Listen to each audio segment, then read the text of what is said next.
مجبور ہے کہ جب بھی بیوی فاطمہ راضی ہوں گی تو اللہ راضی ہوگا، اللہ مجبور تو نہیں ہے، تو کیوں ہمیشہ بیوی کی رضا میں اللہ کی رضا ہے؟ اس کا مطلب ہے کہ بیوی ہر اس شے کی عالمہ ہے کہ جس سے اللہ راضی ہے۔ اللہ کو مجبور تھوڑی ہے کہ جب بھی بیوی فاطمہ سلام اللہ علیہ راضی ہوں گی تو اللہ کو راضی ہونا پڑے گا مجبوراً، اللہ اپنی رضا سے راضی ہے۔ اس کا مطلب ہے کہ بیوی فاطمہ سلام اللہ علیہ ہر اس شے کی عالمہ اور عاملہ ہے جس سے اللہ راضی ہے، ہر شے کو بھی جانتی ہے کہ جس سے اللہ غضبناک ہے۔ بیوی کا جو معصومہ ہونا ہے نا، عصمت مطلقہ، فرشتے بھی معصوم ہیں، فرشتوں کا معصوم ہونا اختیار نہ ہونے کی وجہ سے،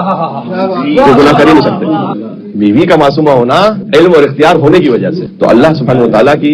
یہ نہیں ہے معاملہ کہ بیوی اللہ کی رضا پہ راضی، وہ تو ہے ہی اللہ بیوی کی رضا پہ راضی، یہ ہے عصمت مطلق۔ تو جو رسول اللہ صلی اللہ علیہ وسلم کا، اب بہت ساری آیات میں نے کہا 150 آیات ہیں جو مستقیماً بیوی کے فضائل پر، لیکن ایک سورہ ایسا ہے کہ جو بچے کو بھی یاد ہے اور وہ بیوی کی آمد سے متعلق بھی ہے۔ ہم بیوی کو ہدیہ کرتے ہوئے باجماعت ابھی اس سورہ کو پڑھتے ہیں، گناہوں کی مغفرت کی نیت سے، درجات کی بلندی کی نیت سے، سیدہ کونین سلام اللہ علیہ اور ان کے آل اطہار کو تحفۃً اور ہدیۃً پیش کرتے ہوئے میرے ساتھ پڑھیے گا۔ بسم اللہ الرحمن الرحیم، انا اعطیناک الکوثر فصل لربک وانحر ان شانئک هو الابتر۔ بلند نعرہ صلوات، اللہم صل علی۔ 10 الفاظ ہیں، 42 حروف ہیں، ان 10 میں سے 5 الفاظ وہ ہیں کہ جو پورے قرآن میں کہیں اور ہے ہی نہیں سوائے سورہ کوثر کے۔ دیکھیں قرآن کا ایک ادبی معجزہ بھی ہے، قرآن میں جو امام کا لفظ ہے نا وہ 12 مرتبہ، کوثر 1 مرتبہ ہے۔ یہ فاطمہ قرآن کے ادبی معجزے کی اپنی ایک شان ہے، جو نا آتینا کا عطا کیا، اس عطا کے روٹ ورڈ سے 14 الفاظ ہیں قرآن میں۔ شان اکا هو الابتر، آپ کا دشمن بے اولاد رہے گا، شان اکا کے روٹ ورڈ سے 3 الفاظ ہیں قرآن میں، ایک سورہ مائدہ میں ہے، ایک سورہ فاتحہ میں ہے۔ تو قرآن ادبوں کی بھی بات کرتا ہے، انا اعطیناک الکوثر، ہم نے عطا کیا، ہم نے عطا کیا، یوں ہے اگر اس کا میں لفظی ترجمہ کروں، انا یعنی ہم، آتینا کا پھر ہم، یقیناً ہم، آتینا کا ہم نے عطا کیا۔ انا آتینا کا کیوں کہہ رہا ہے اللہ سبحانہ و تعالیٰ؟ بڑی مصلحت ہے اس میں، اللہ واحد ہے، احد ہے، وہ ہم سے کیوں بات کر رہے ہیں؟ تو یہ رائل وے آف اسپیکنگ ہے، بہت خاص الخاص بات ہے، ہم نے عطا کیا۔ اللہ کہتا ہے انی جاعل فی الارض خلیفہ، خلافت میں دوں گا، فاطمہ ہم عطا کریں گے۔ انی ہے یہاں جاعل فی الارض خلیفہ، میں خلافت عطا کرنے والا ہوں، زمین پہ خلیفہ بنا والا میں، ہم نہیں، لیکن انا آتیناک الکوثر، ہم نے آپ کو کوثر عطا کیا۔ دیکھیں 1000 مرتبہ کا پڑھا ہوا سورہ ہے اور سنا ہوا سورہ ہے، لیکن القرآن یجری کما تجری الشمس، قرآن ایسی جاری رہتا ہے کہ ایسے ہر روز سورج کی روشنی نہیں آتی ہے، جیسے سورج و چاند کی روشنی ہر دن اور ہر رات نئی روشنی ہے، ویسے ہی قرآن کی تازگی ہے۔ تو انا اعطیناک الکوثر، اور آج کی محفل میں سے نہ پڑھا جائے تو پھر کب پڑھا جائے گا؟ یقیناً ہم نے عطا کیا۔ عطا کے لیے بھی 2 الفاظ ہیں کم سے کم قرآن میں، ایک ہے عطا، ایک ہے عطا، ایک ہے الف تا کے ساتھ، ایک ہے عین طا کے ساتھ، اور دونوں قرآن میں اور دونوں رسول اللہ کے لیے۔ وَلَقَدْ آتَيْنَاكَ سَبْعًا مِّنَ الْمَثَانِي سورہ ہجر میں ہم نے آپ کو قرآن عطا کیا۔ اب اردو میں دونوں کا ترجمہ آتا ہے، میں کیا کروں، لیکن جو قرآن عطا کیا تو الف اور تا کے ساتھ ہے، اِنَّا أَعْطَيْنَاكَ الْكَوْثَرَ، جب کوثر کی بات ہے تو عین اور طا یعنی طا اور ضا اس طا کے ساتھ ہے۔ یقیناً فرق ہوگا، ایسا تو نہیں ہو سکتا 2 مختلف الفاظ ہیں دونوں کا مطلب بالکل 100% ایک ہوگا، کچھ نہ کچھ تو فرق ہے۔ ایک فرق تو یہ ہے کہ عطا وہ ہے عطا کہ دے دی جائے لیکن کبھی بوقت ضرورت واپس بھی لے لی، عطا وہ ہے کہ جو عطا کر دی۔ اس سے گہری بات یہ ہے کہ عطا وہاں استعمال ہوتا ہے جہاں استحقاق کے برابر عطا ہو، عطا وہاں استعمال ہوتا ہے جہاں حق سے بڑھ کر عطا ہو۔ اچھا کثیر میں خود کثرت ہے، لیکن کثیر کو بھی آپ مبالغہ بنا لیجئے تو کوثر ہے، کثیر ویسے بہت زیادہ، کثیر میں بھی ایگزیجریشن ہو تو کوثر، خیر کی زیادتی، جہاں شر کی زیادتی ہو تکاثر ہے،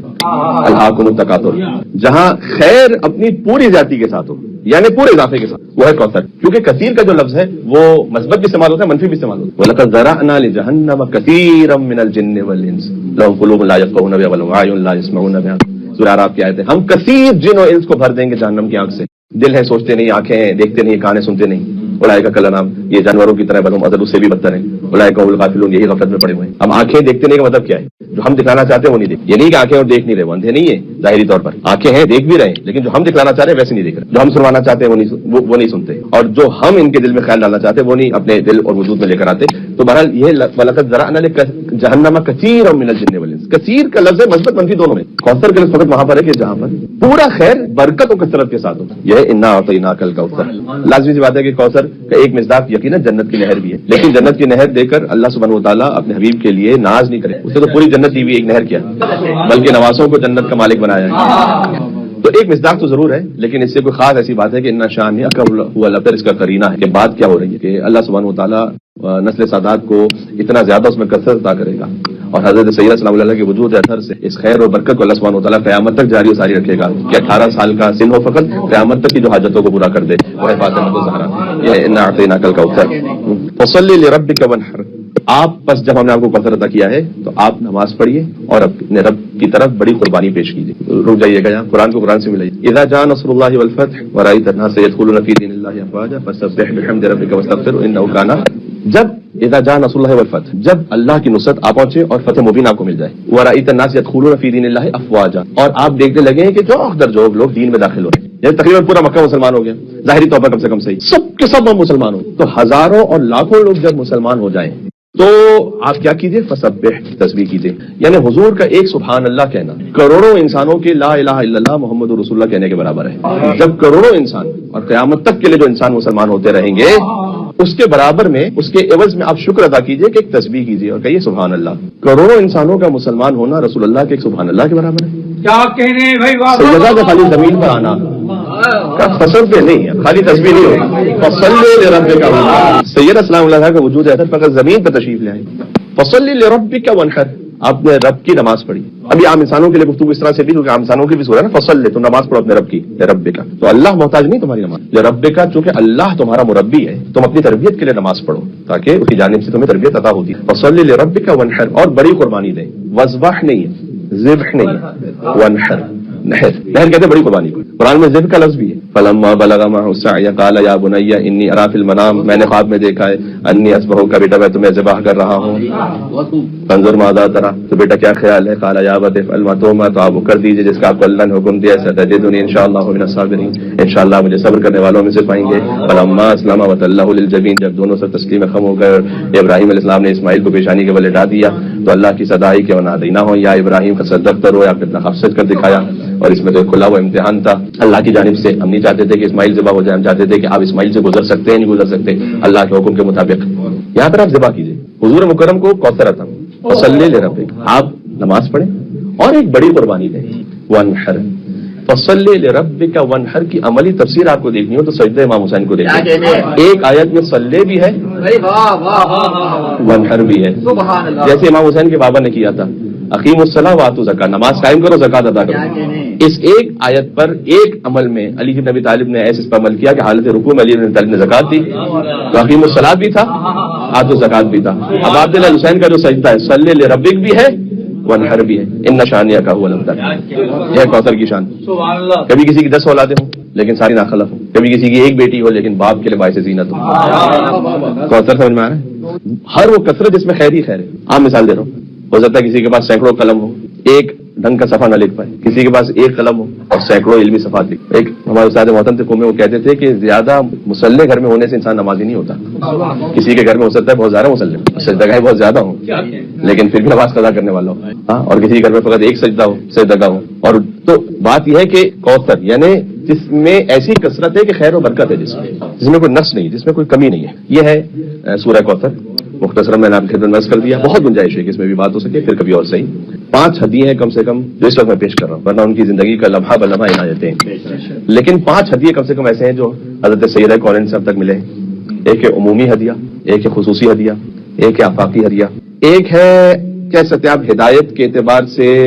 اخلاقی ہدیہ، اور ایک ہے تبلیغی ہدیہ۔ پھر 5 ہدیے سن لیجیے گا اور گفتگو تقریباً اختتام تک میں لے آؤں گا۔ ایک ہے عمومی ہدیہ۔ عمومی ہدیہ کیا ہے؟ بیوی کی جانب سے، جس میں کوئی آیت اللہ ہو، کوئی مزدور ہو، کوئی استاد ہو، کوئی شاگرد ہو، کوئی چھوٹا ہو، بڑا ہو، مرد ہو، عورت ہو، بچہ ہو، بوڑھا ہو، جوان ہو، سب کے لیے وہ ہدیہ ہے، وہ ہے تسبیح بی بی فاطمہ سب کے لیے ہدیہ، نماز کے بعد کی تسبیح ہے سبھی کے لیے۔ بیوی تشریف لے گئیں اپنے بابا کے پاس اور فرمایا کہ میں گھر کے امور میں مصروف ہوتی ہوں، 4 بچے تھے اور مدینہ کی عورتیں میرے پاس دین سیکھنے کے لیے آتی ہیں، میرے زوج علی بن ابی طالب مسلسل جنگوں میں ہوتے ہیں، سیدہ کونین سلام اللہ علیہ کے یہاں سے اچھا خاصا ایک آپ سمجھ لیں آج کی زبان میں نیاز اور تورق تقسیم ہوتا تھا، اصحاب صفہ تک جو کھانا پہنچتا تھا وہ بھی فاطمہ سلام اللہ کے گھر سے جاتا تھا۔ تو بابا کوئی میری مدد کرتے ہوئے آپ خادمہ عنایت فرمائیں۔ حضور نے کہا کہ 34 مرتبہ اللہ اکبر پڑھیے، 33 مرتبہ الحمدللہ پڑھیے، 33 مرتبہ سبحان اللہ۔ اس سوال اور جواب کا کیا ربط ہے؟ سوچیے گا ذرا۔ بیوی نے ایک سوال کیا، حضور نے کہا کہ آپ 34 مرتبہ اللہ اکبر پڑھیں، 33 مرتبہ الحمدللہ پڑھیں، 33 مرتبہ سبحان اللہ پڑھیں۔ سوال ایک ہے اور پھر جواب سامنے۔ یہ قرآن کا ایک مزاج ہے، قرآن میں بھی اس طرح سے۔ میں آپ کی خدمت میں آیت پڑھوں جو قرآن میں سورہ بقرہ کی آیت ہے کہ وَيَسْأَلُونَكَ مَاذَا يُنْفِقُونَ، یہ سوال کرتے ہیں کہ اے رسول آپ سے کہ کیا انفاق، سوال کیا ہے کہ کیا انفاق کریں، یعنی چاول دیں یا گندم دیں اللہ کی راہ میں، درہم دیں، دینار دیں، کیا انفاق کریں اللہ کی راہ میں؟ قل، آپ جواب دیجئے مَا أَنفَقْتُم مِّن خَيْرٍ جو تم خیر کی صورت میں انفاق کرو فَلِلْوَالِدَيْنِ وَالْأَقْرَبِينَ وَالْيَتَامَى وَالْمَسَاكِينِ وَابْنِ السَّبِيلِ، تو والدین کو دو اور اقربا کو دو اور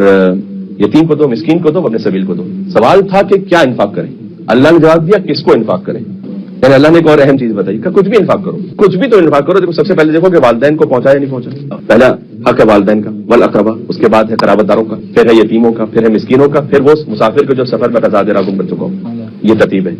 پوچھا تھا کہ کیا انفاق کریں، اللہ نے کہا کس کس کو انفاق کرو۔ تو یہ اللہ اس کے رسول کا ایک مزاج ہے کہ اگر ایک سوال ہو تو جواب ہو سکتا ہے کہ بظاہر کچھ اور دیا جائے، لیکن اس سے وہ ایک اور عظیم الشان شے جو عطا کرنے لگے کہ جو قیامت تک کے انسانوں کے لیے ہدایت کا سامان بن جائے۔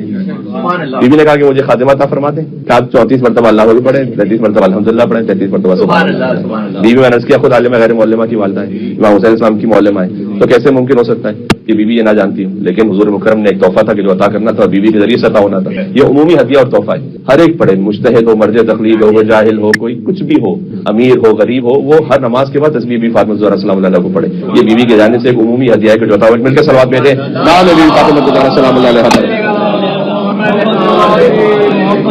بیوی گھر پہ تشریف لائیں، ان کے پاس ایک سیاہ دھاگا تھا، اس میں 34 مرتبہ بیوی نے گرہ کو باندھ دیا، اور جب بیوی پڑھتی تھی اس تصویر کو تو وہ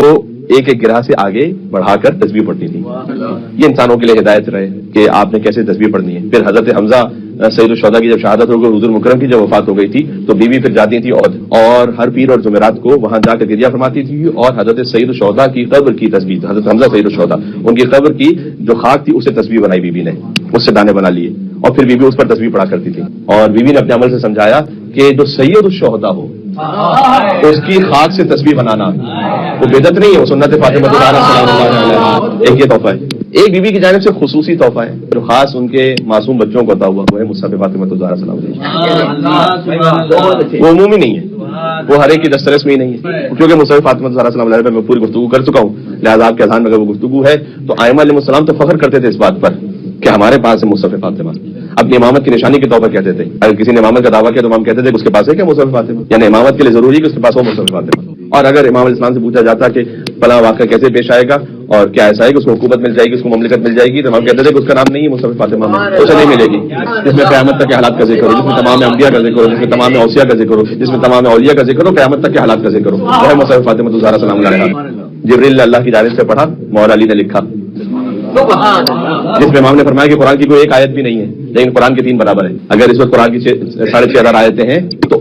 مصحف فاطمہ اس میں آیتیں تو نہیں ہیں لیکن قرآن کی 20,000 آیتوں کے برابر ایک مصحف ہو جس میں قرآن کی ایک بھی آیت نہ ہو۔ یہ خزانہ ہے اہل بیت اطہار الاسلام کے پاس کہ جب ان سے کوئی سوال پوچھا جاتا تھا تو ان کے علم کا ایک سورس ہے مصحف فاطمہ الزہرا۔ یہ خصوصی ہدیہ ہے کہ جو بیوی کی جانب سے، ایک تبلیغی ہدیہ بیوی کی جانب سے، اور وہ ہے بیوی کا خطبہ جو انہوں نے دربار میں ارشاد فرمایا، اس میں بہت کچھ ہے تبلیغ کے لیے۔ سب سے پہلے بیوی نے اس میں یہ فرمایا کہ اللہ سبحانہ و تعالیٰ نے ایمان کو اس طرح رکھا تاکہ تمہیں شرک سے پاک کر دے، نماز کو اللہ نے اس لیے فرض کیا تاکہ تم سے تکبر کو ختم کر دے، نماز کی اہمیت کو ہمیشہ اپنی زندگی میں رکھیے گا۔ اب عبداللہ حسین علیہ السلام آپ جانتے ہیں کہ ظہر عاشورہ انہوں نے نماز پڑھی اور تیر برس رہے تھے، 30 تیر ہیں تقریباً جو لکھے ہیں جو امام حسین السلام کی طرف آئے جو اصحاب حسینی نے پہنچنے نہ دیے، ان 30 تیر امام حسین السلام کو مارے گئے۔ اگر آپ واجب نماز اس کے کلمات کو گنے کہ کتنے کلمات بنتے ہیں واجب، تو تقریباً 60 کلمات سے زیادہ نہیں بنتے،